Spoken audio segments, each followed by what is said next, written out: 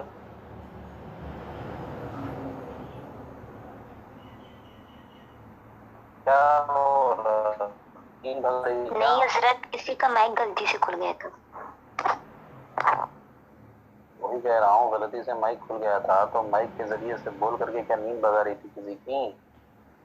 بتائیے, پڑھاتے پڑھاتے درمیان میں ایسے کر دیتے ہیں آپ لوگ اچانک, خود سے تو کھلے گا نہیں. اللہ خیر فرمائے والی.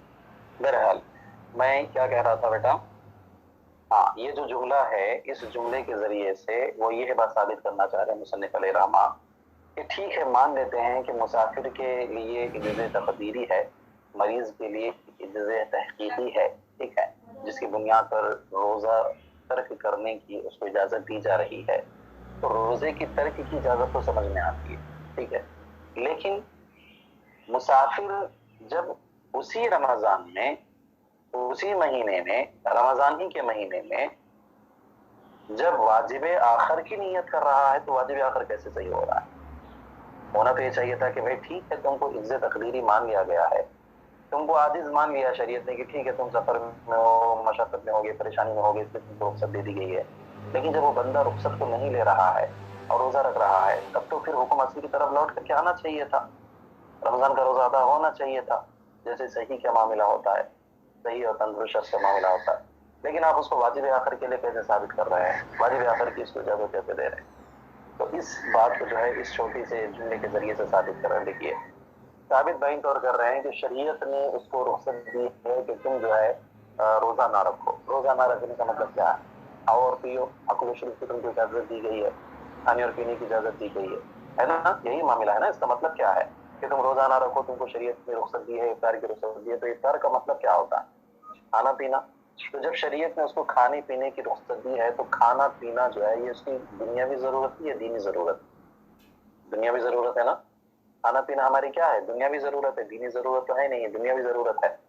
اب دنیاوی ضرورت کھانا پینا ہے تو یہ بتاؤ کہ دنیاوی ضرورت اہم ہے یا دینی ضرورت اہم ہے؟ کہتے ہیں دینی ضرورت اہم ہے نا, دنیاوی ضرورت سے زیادہ اہم کیا ہے؟ دینی ضرورت ہے. اب بندے کی جو فرض روزے باقی ہیں اس کے ذمے, جو فرض روزے کیا ہے باقی ہیں, وہ اس کی دینی ضرورت ہے یا دنیاوی ضرورت؟ دینی ضرورت ہے نا, ان کو رکھنا ہی رکھنا ہے دینی اعتبار سے. بات سمجھ آ رہی؟ اب کہتے ہیں کہ بھائی جب شریعت نے اس کو رخصت دے دی تھی دینی دنیاوی ضرورت کا لحاظ رکھتے ہوئے کہ بندے تو کھا پی سکتا ہے, تو وہ بندہ جو ہے جب دنیاوی ضرورت پر عمل کر سکتا ہے, اپنا سکتا ہے, تو بطریق دلالت النص یہ بات ثابت ہوتی ہے کہ جس بندے کو دنیاوی ضرورت کا اعتبار کیا گیا ہو, دنیاوی ضرورت کے اعتبار سے کچھ رخصت اس کو دی گئی ہو, تو دینی ضرورت تو اس سے اعلیٰ ہوتی ہے. تو اب اگر وہ اپنی قضا روزوں کو رکھنا چاہے اس سلسلے میں, اپنی دینی ضرورت کو پورا کرنا چاہے, تو یہ بھی دنیاوی ضرورت والا حکم متعدی ہو جائے گا دینی ضرورت کی طرف. تو لہٰذا اس وجہ سے وہ واجب آخر کی جو نیت کر رہا تھا اس نیت کا کرنا کیا ہو جائے گا؟ صحیح ہو جائے گا. بات سمجھ میں آ رہی بیٹا؟ کیوں؟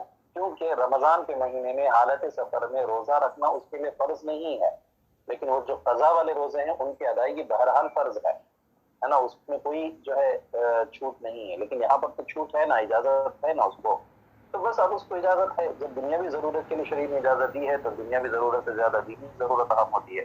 تو بطریق تنبیہ, بطریق دلالت النص جو ہے یہ حکم دینی ضرورت کی طرف بھی جو ہے متعدی ہو جائے گا. اسی کو کہہ رہے ہیں فَيَتَعَدَّى حِينَئِذٍ بِطَرِيقِ التَّنبِيهِ إِلَى حَاجَتِهِ الدِّينِيَّةِ.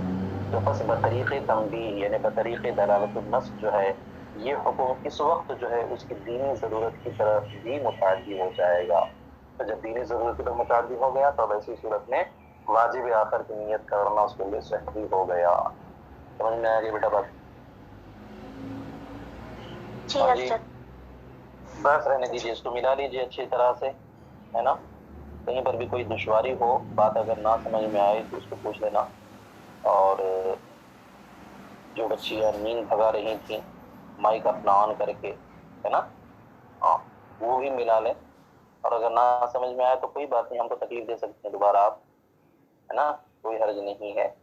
بس یہ ہے کہ آپ ملا لیجیے ذرا اچھے سے، پڑھ لیجیے، اور کہیں پر بھی کوئی بات نہ سمجھ میں آئے تو اس کو پوچھ لیا کیجیے. ٹھیک ہے بیٹا؟